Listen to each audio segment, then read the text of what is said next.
Trump just said that if Iran ever kills him, he has left instructions to bomb them like the United States has never bombed anyone in its history.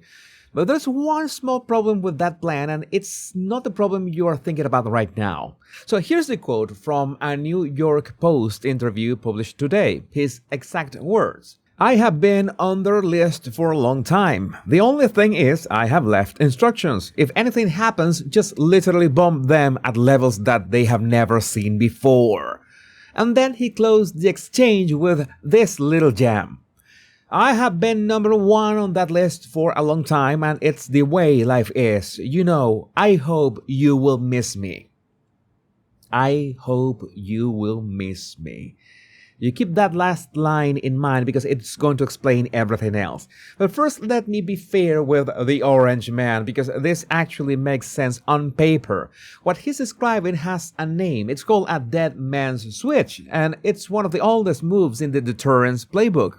The Soviets literally built one for their nukes, a system designed to fire back even if everyone in Moscow was already dead. And here's the part most people miss. A dead man's switch only works if you announce it. There's a scene in Dr. Strangelove where the Doomsday Machine turns out to be useless for one simple reason. The Soviets kept it secret, and a secret deterrent deters exactly nobody. So no, and announcing your revenge orders in a tabloid is not crazy. The announcement is the actual mechanism. That's how the threat reaches Tehran's ears. But now let's see where the textbook falls apart in his hands, because it falls apart in two places. Crack number one, those instructions bind absolutely nobody. If Iran ever succeeded, J.D. Vance becomes commander-in-chief within the hour, and whatever note Trump left in a drawer, the size of the response would be Vance's decision to make, not Trump's. And even the friendliest coverage admits that. You can't leave the presidency in your will. And crack number two, and this one is bigger, because what do you think would actually happen if a foreign government assassinated a sitting American president? The retaliation wouldn't need instructions. The entire country, well, except the Democrats, would demand it before the sun went down. So the extra deterrence that Trump's note adds on top of that is, basically zero. As policy, I have left instructions is redundant. But as communication, it's everything. And this is where my behavioral read kicks in. And you can hear it in the phrasing, I have left instructions.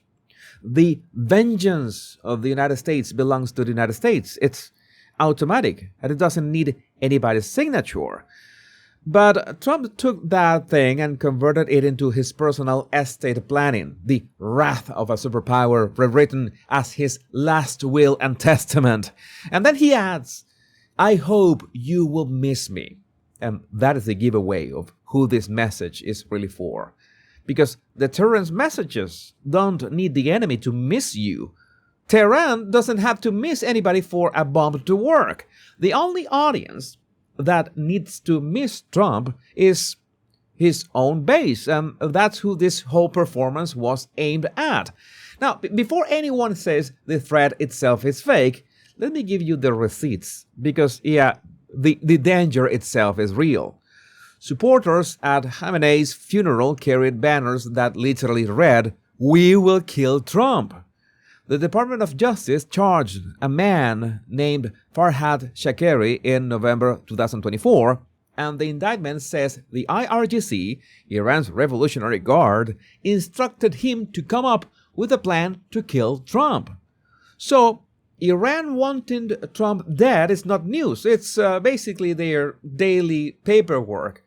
Which brings me to the strangest detail of the whole interview, and I haven't seen anyone else touch it. The interview happened at all because Mossad, the Israeli intelligence service, reportedly shared intel with the Americans suggesting Tehran was cooking up a fresh assassination plan. And when they asked Trump about that specific report, he denied it. His words were, No. Israel came up with nothing. Now, you think about those words for a second. He deflated the fresh threat, the one with Israeli fingerprints on it, and he inflated the old one, the personal one, where he's been number one on the list for a long time. So he wants the danger, but he wants it as his own standing legend, not as this week's borrowed intelligence. No. And yeah, that is a very deliberate choice for a man who supposedly just learned someone is actively planning to murder him. So here's the frame that ties it all together. This is the man who ordered the strike on Soleimani in 2020 and the strike on Khamenei in this war. The only two confirmed removals of top Iranian leadership in modern history. Nobody on this planet knows better than Trump that leaders can be deleted because he personally deleted two of them. So the dead man's switch interview is Trump admitting in his own way that he now lives under the rule he wrote. Now, while he was giving tabloid interviews about his own death, his military was doing something very different, and the contrast is, worth noticing. In the last 48 hours, the U.S. ran another wave of strikes on Iran, and the target list has a deliberate shape. We're talking about coastal raiders, anti-ship missiles, drone launch sites, and over 60 of the small IRGC boats, everything Iran uses to harass ships in the Strait of Hormuz. So that's the front door, Iran's hands on the strait.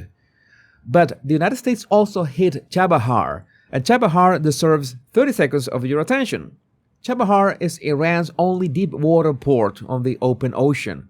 It sits outside the strait and is the one route Iran has that doesn't depend on Hormuz at all. The escape hatch Iran uses to trade around sanctions with Russia and China. And the U.S. destroyed Chabahar's maritime traffic control tower and hit the port's two main terminals.